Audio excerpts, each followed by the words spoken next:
Hey, good morning, good morning, good morning. Welcome to the Opportunity Charter School. This is an open house that we are hosting. And before we get started, I just want to make sure that any Spanish-speaking families know that we're offering it in Spanish as well. Buenos días. Bienvenidos a Opportunity Charter School. Si hay padres que quieren la presentación en español, puedes ir ahora, lo vamos a hacer arriba solamente en español. So, si hay padres, habla ahora, o si no, te vas a quedar aquí con nosotros. Okay. So, no hay padres para español. No hay, tú puedes subir.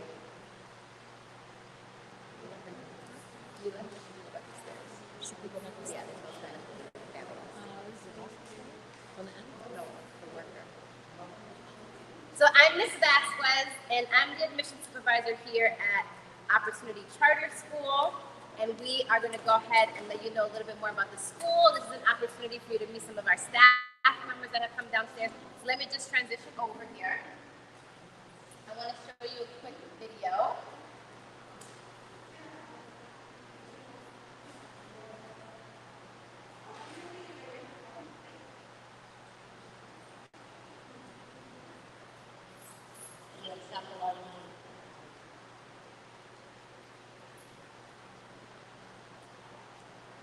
We accept a large number of students with IEPs, and we also have a staff that's capable of catering to all the different abilities. OCS takes a holistic approach in dealing with each student. We look at all the factors that could be involved in the student's life, and we try to provide the best services possible so that when they leave OCS, they have the best chances of being successful. My son, when he first came to the school, he was a little hard to get involved with the schoolwork. OCS helped him establish himself as a great student. The teachers are always there to help. They encourage me to learn by asking questions. From the basketball court to the bed, and even in the classroom, and all the other academics that myself I didn't know how to do. My school was there. I founded Opportunity Charter School to be a neighborhood public school where teams of professionals meet every student's needs regardless of what ability level they're on.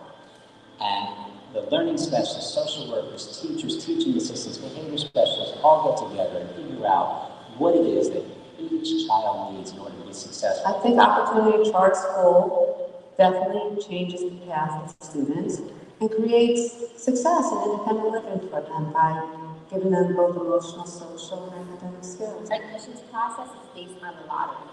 Therefore, we do not look at any previous academic success.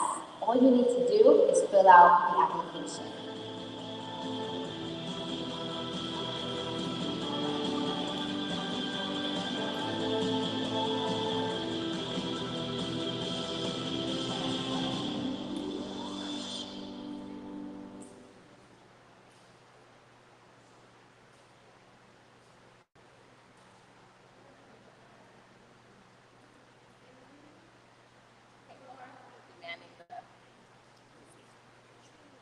Okay, we are live streaming for any families that could not be here today. That's why you see this tripod here. We're actually live on our Facebook page and our YouTube account. So I'm going to go ahead and introduce myself one more time. That was just a brief overview about OCS before we go into the deep dive. But I'm Ms. Vasquez, and I'm the admissions supervisor. Hi, you want to be part of the presentation with me? I'm Ms. Vasquez, and I'm the admissions supervisor. I've been here for about 13 and a half years now. Started with the summer school and after school program, and now I oversee admissions. So any families, you've been working with myself, or you've been working with Laura Coleman, anytime you call the school, you're actually speaking to her 9 times out of 10. When you're calling the 646 number, you're speaking to me. That's calling the school phone. We walk you through the admissions process pretty much from beginning to the end until we go ahead and then turn you over to the rest of our amazing staff that we are going to talk more about today. I want to also introduce you to who is here with us today. Introduce yourself. Hi, I'm Ms. Chandler. I'm the middle school principal with a full 14, okay, I'll give a full 14-year rundown.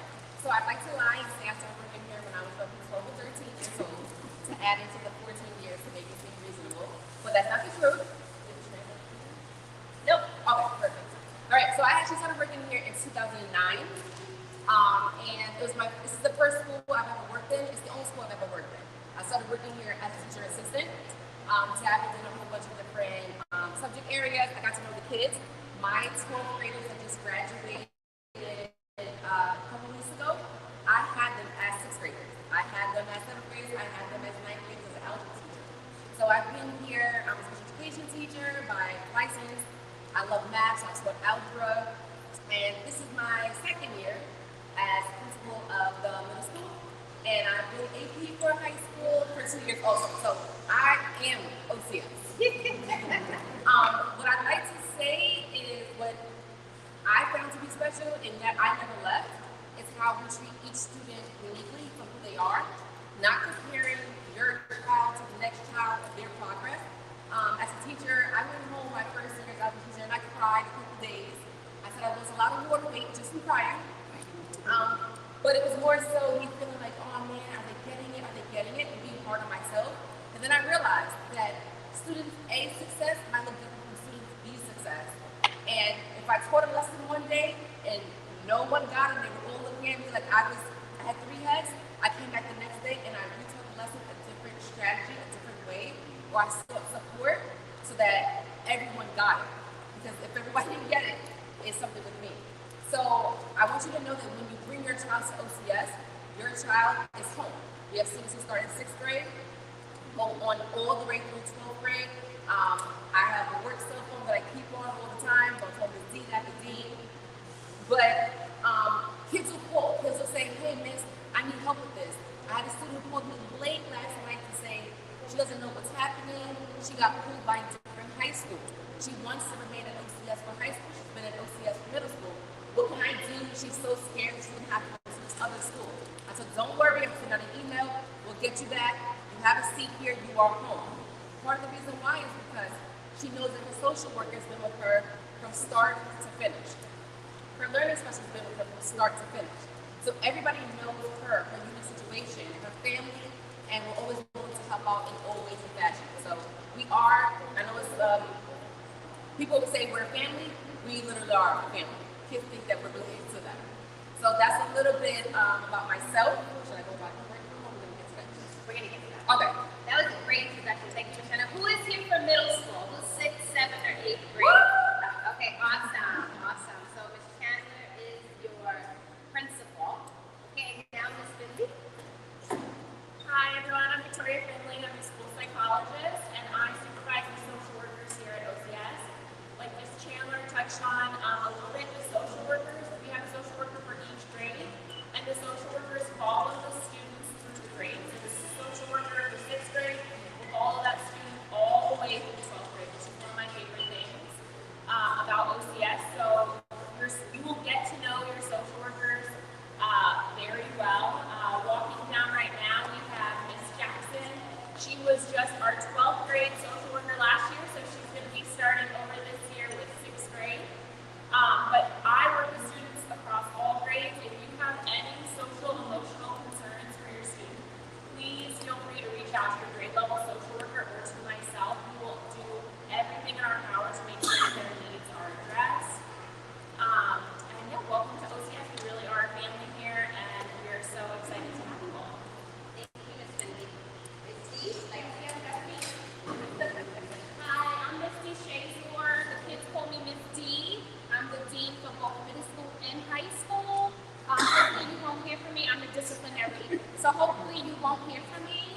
However, like Ms. Chandler said, we are a family. My job is to keep them safe. Well, not just my job. However, I'm the one who keeps eyes on safety. So with me, I'm very, very, very, very strict with bullying. What I'm trying to move forward with is no cell phones on them at all. I'm working towards a system where they can lock their cell phones up, because with social media, texting, group chats, they're not focused in class. They're coming in with energy from social media posts from the night before. So we're working on how to keep them as safe as possible in the building. You guys are all going to get my cell phone number. As Ms. Chandler said, her phone is always on. However, I like to sleep. I'm joking. But you can text, call me anytime. tell me some things your students won't say to us, but they may say to you. So it would be real nice for you guys to keep open communication with me, because the communication with us means that you guys as kids are safe. So, I mean, there's more to discuss. Welcome. Oh, yes, this is Mr. Barnett. He's everywhere, but he's mainly high school, but he's everywhere. I'm everywhere. School coaching team. I'm Mr. OCS in the building. I work with all the students, not just my grade, but I work with all the students. I'm the basketball coach also for the sports program. And thank you and welcome, OCS. Thank you. Ms. Down. Good morning, I'm Ms. Downs, I'm the parent coordinator. I'm also I'm sorry, I'm so used to saying that I'm a parent, but my son, which was one of the Sheila ladies, graduated 3 weeks ago. So I'm no longer a parent, but I've sat with God sent to both of my children. I've been here 6 years. I started out as the Parent Association president, then I became the parent coordinator. I ask that all of the parents, be involved, because I believe that helps your child have a successful education as well as their behavior, everything. So please come to the PA meetings and be supportive of your child. I didn't say how long I was here. Nobody cares. Oh, my goodness, I've been here for almost 10 years. Ms. Hazel?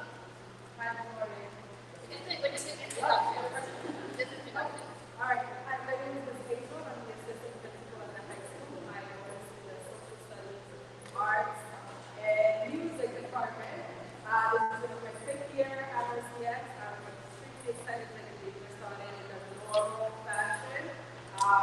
Coming out of COVID and having things be a little different next year. So I'm very excited for this new year. No, not for now. All right, guys, thank you. I'm Laura, otherwise Christine. I am a student, but I do assist the Mass Communications Department as the liaison. I've been at OCS going on 4 as a worker. I actually graduated from OCS in 2011. I was a part of the first students that came into OCS when the first opened its doors in 2004. And as Mr. Barnett, I am the girls' basketball coach here, and I assist the athletic director physically. And that is it. Thank you so much. Okay, you have got to have the opportunity to meet several of us. We're going to teach you more about the school, and then we'll be opening it up to questions. So OCS was founded in 2004, as Laura explained, by Mr. Goldberg, who you saw in the video. And his belief was that every child can be successful as long as they're given the tools to be successful. He was a special education teacher. And so that's the framework that our school was built on. We mainly focus on students that are struggling academically, that are falling behind, or that have IEPs or special education services. And that framework that we have in place between our social workers, our school culture team, our teachers, you're going to see there's so much support for our students here. It's the kind of place where everybody knows your child, and your child does not slip through the cracks, and you'll learn more.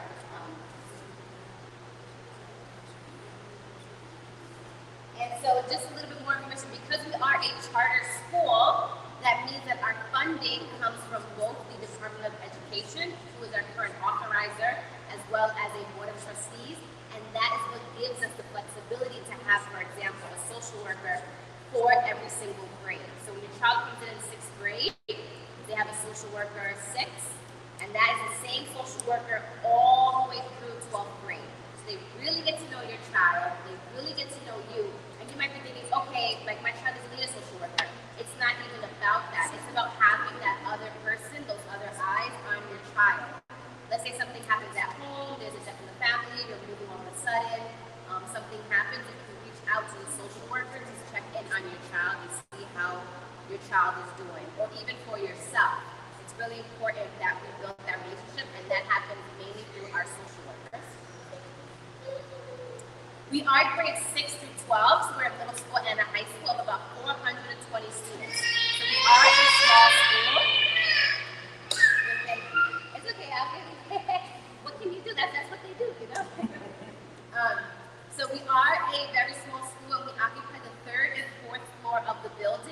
share this building with 2 other schools, the DOE school, which is STEM, PS 240, and they are an elementary school, and we also share the building with Harlem Success, which is another elementary school. So therefore, our students are the big kids in the building. We share the auditorium, the schoolyard, the cafeteria, and the gym, but we use separate staircases.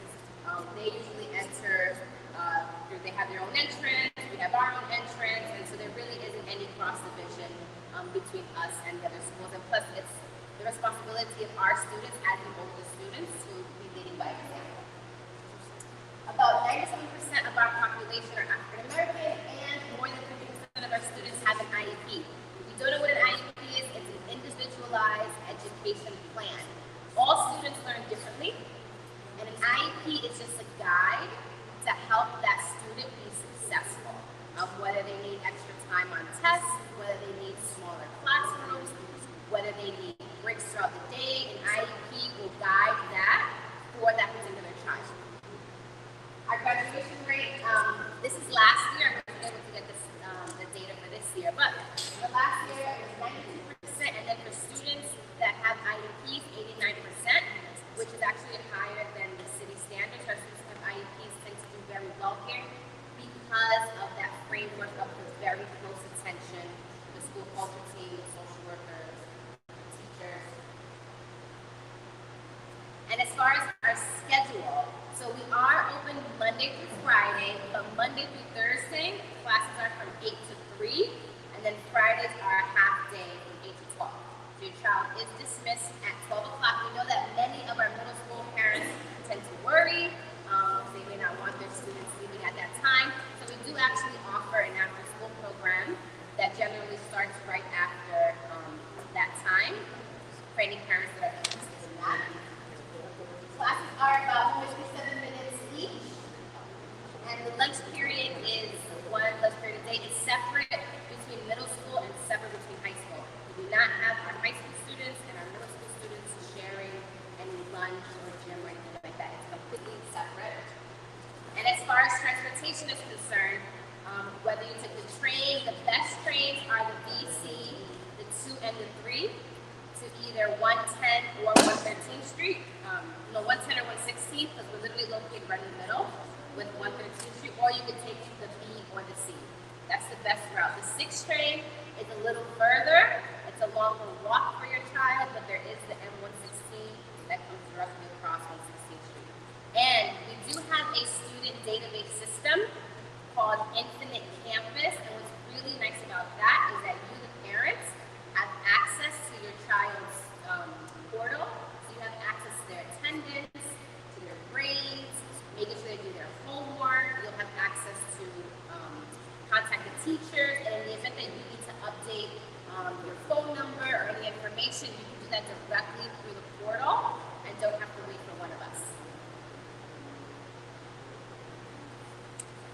Okay, uniform. So, middle school students. Our uniform colors are wine, burgundy tops, and khaki bottoms. Okay? It can be a collared shirt. You may order it through the uniform company if you like. Otherwise, you can wear the school colors, and you can also purchase a patch. They're about anywhere from $3 to $4 that you can iron on or you can sew on. We understand that everyone's financial situations are different, so we are completely accepting of students just wearing the school colors for middle school. For high school, who is here for high school? Okay, we've got a couple of high school parents. Okay, for high school, your uniform is different. You actually have more options. You have white, black, or gray. White, black, or gray, and then the bottoms are black or gray. Okay, also same, you can go to the uniform company or you can wear the school colors. For high school, it's either a button down or a collared shirt, and you can buy the patch and iron or sew it on. Okay, so what makes OCS so special? You keep hearing us say, like, how this is such a special school. One of the things that I already mentioned is that we have the social worker per grade, which is really nice. So you develop that close attention for your child. They really get to know you really get to know them, and you know your child is in a safe place. We also have a team of learning specialists. So if your child does have an IEP and receive any special education services, we have a team of learning specialists that ensure that your child's services are being met here at OCS. And lastly, it's the school culture team, which this is a great opportunity to have Ms. D talk a little bit more about behavior. Ms. D.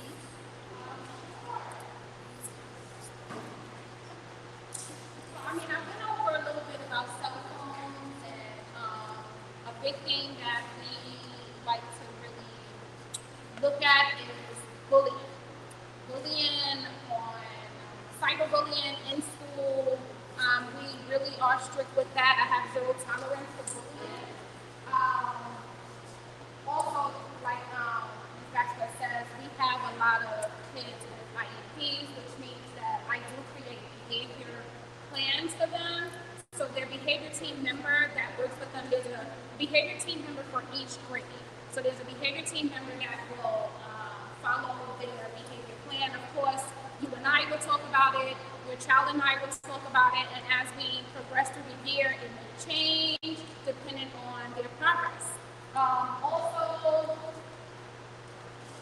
for most of them, uniform is a thing. They have to be in uniform every day. We do not wear hoodies unless it's OCS issued. They can wear sweaters over their uniform shirts as long as it is solid. So with middle school, they can wear a solid burgundy sweater over their uniform shirt with no writing on it or anything, no hoods. As well as high school, they can wear their colors, a black solid or gray solid sweater over their uniform shirt, no writing, no pictures, no anything, because yes, it's going to get cold. So in those instances, or cardigans, button ups or anything, as long as there's no writing, it's solid, no pictures, they can wear it. Just, I want to emphasize that I know that uniforms cost money, especially for the kids who are gonna, like I have two kids who haven't been in uniform before. My son will wear it out, like I don't know what he's digging or whatever, but they go through a lot. If they can get the solid burgundy or maroon shirts, like I use them for Navy Cash, like the gloves that you get, it's $5.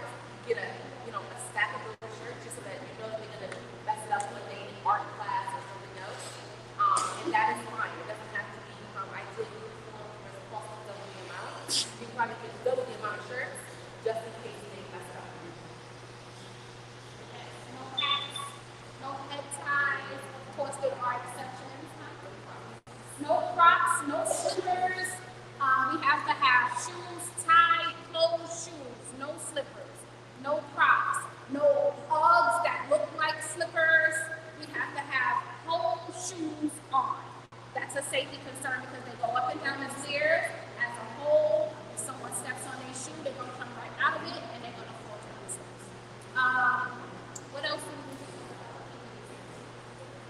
I think what I want to add that's really special about behavior is that there's a school culture team member pretty much per grade, and what's nice is that they're stationed in the hall, so they're ensuring that students that are going to the bathroom actually have bathroom passes, that they are where they're supposed to be.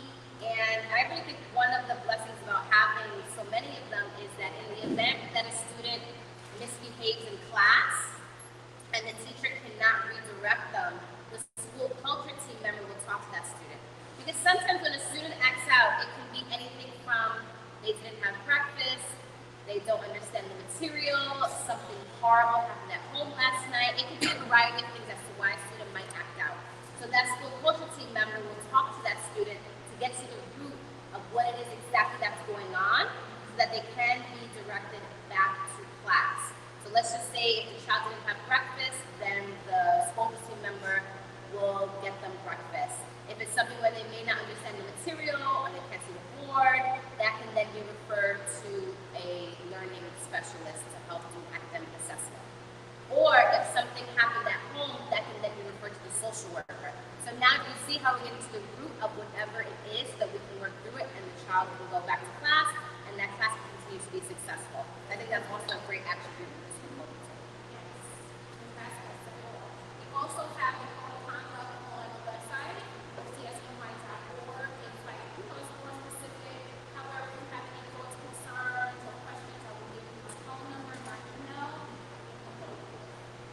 And also the school budget team is here.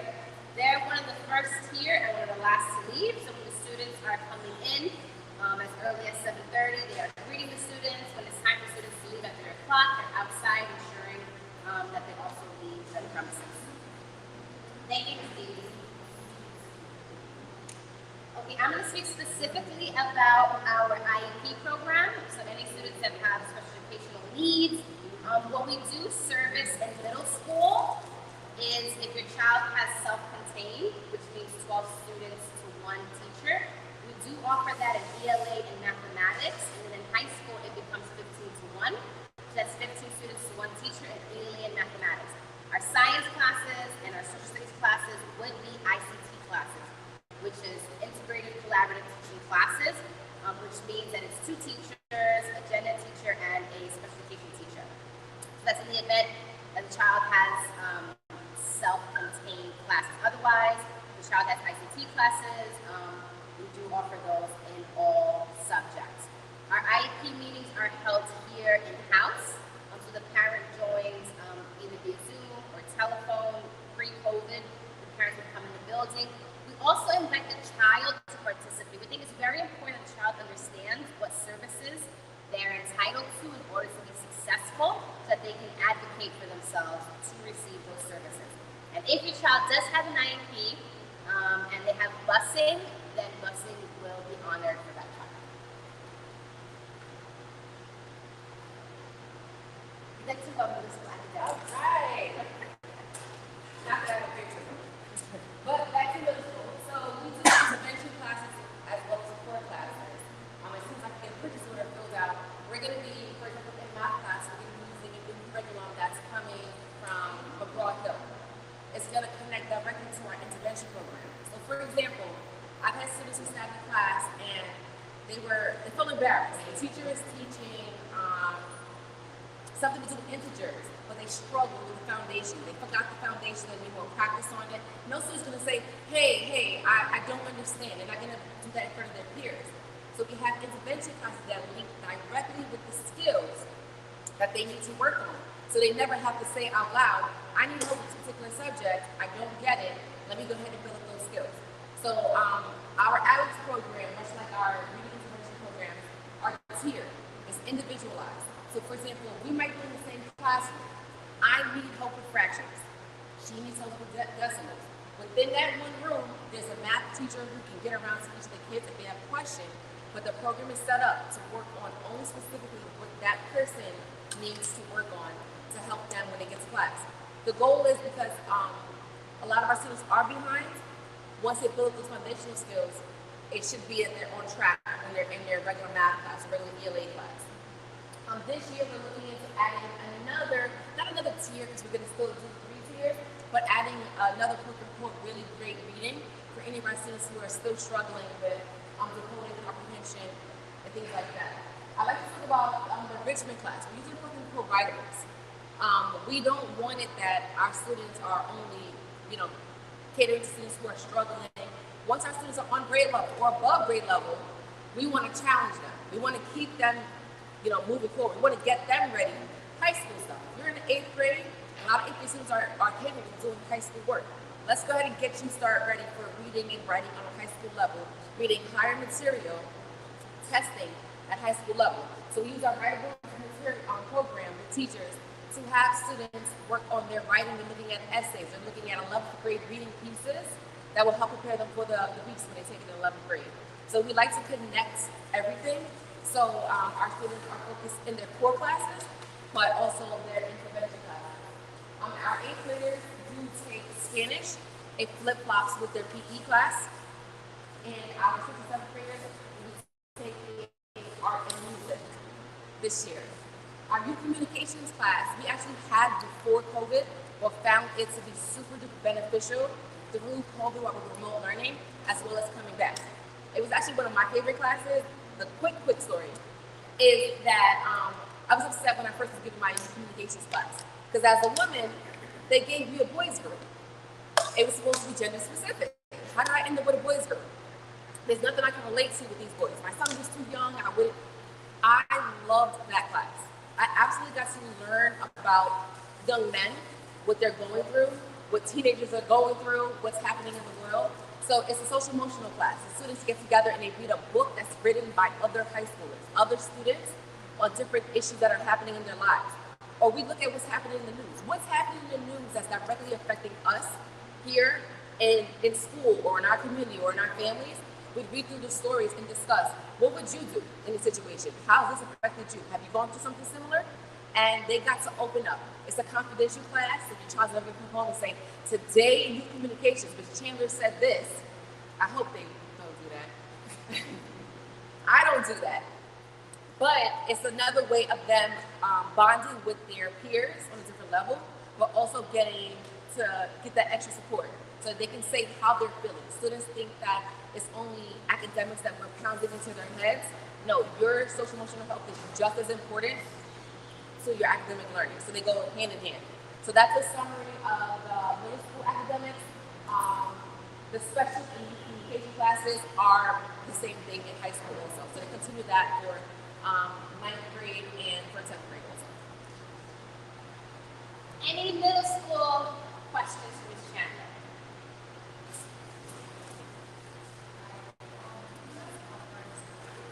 Oh, we're gonna get into that. Yeah. Any academic questions?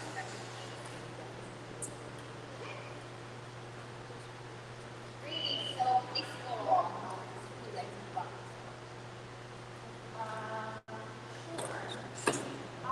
So currently we do have a Microsoft certification program, so students are trained to become proficient in Microsoft programs.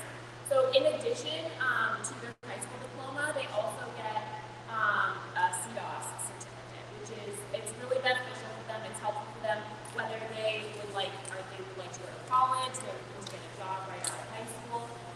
That certification really looks great. We also have an OCS internship program, so we have lots of employers and internship providers throughout the community.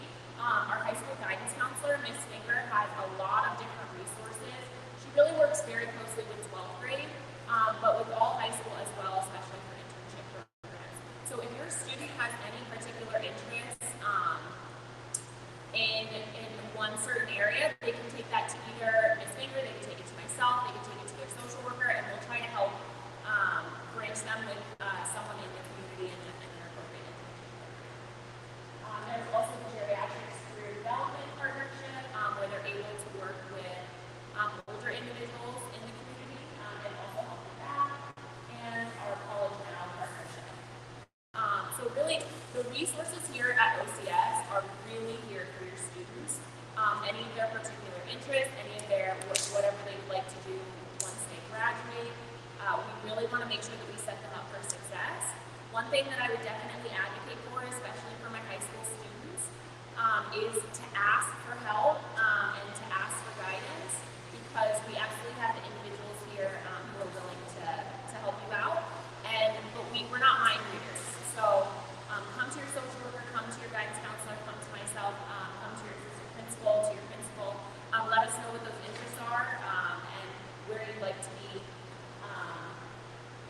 any specific areas in the community, and we will definitely try to make sure that we branch you out with the appropriate people.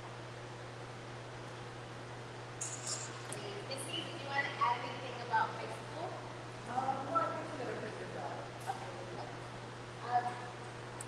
So now, high school graduation requirements. We do follow the New York City standards, and so that's 44 credits in 5 regions. And what's really nice is Ms. Finger has this tracking data sheet in which outlines what classes are needed when to graduate.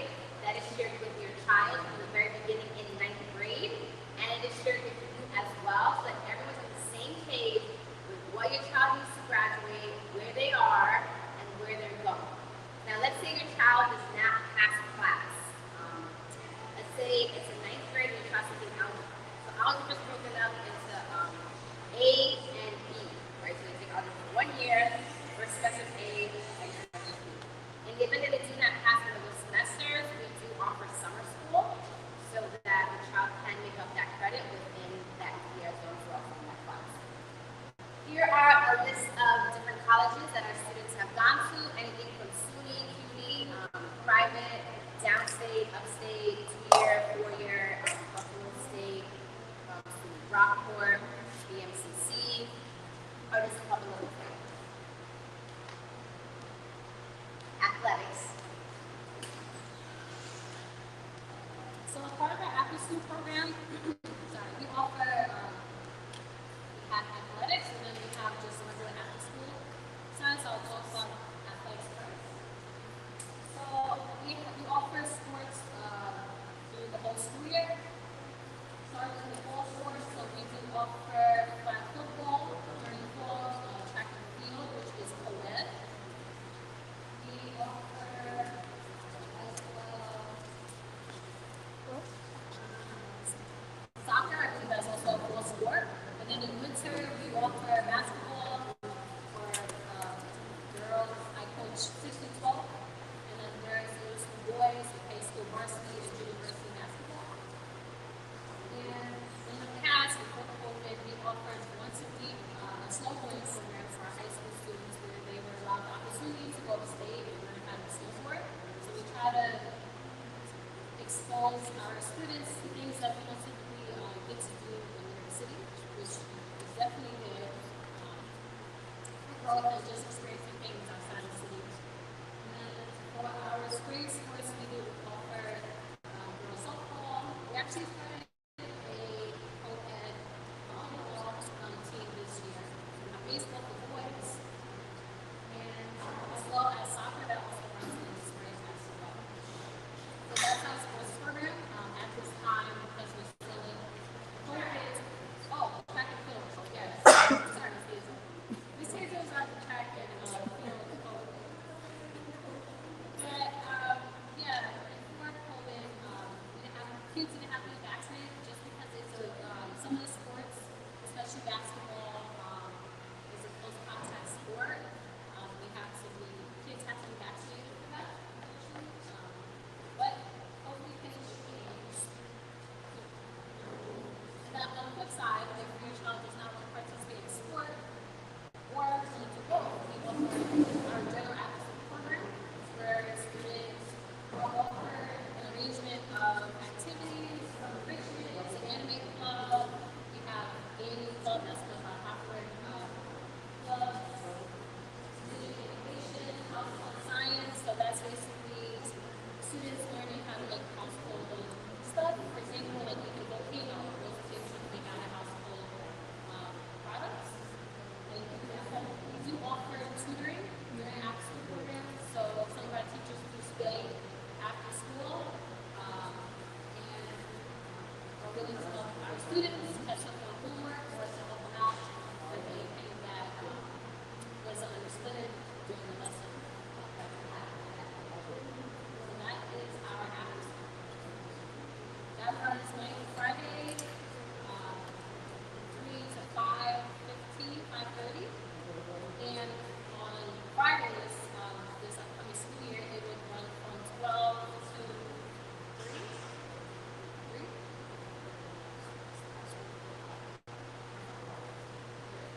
Yeah, we still have to work on Friday. I'm just changing the Wednesday back to the Friday half day. We did Wednesday while we were remote, just because it's easier to cut the week in half and give the students a break in the middle of the week. So we're going back to Fridays because we did many years ago. So we'll be sending out information really soon about any after-school program. So we're still doing after school for that day. So that is our after school.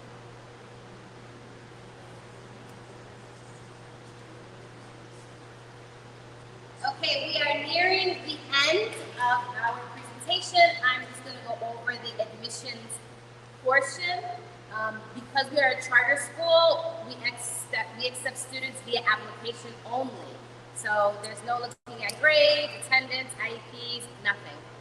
All charter schools accept solely the application, and we all share the same deadline, which already passed in April. Our lottery has now taken place.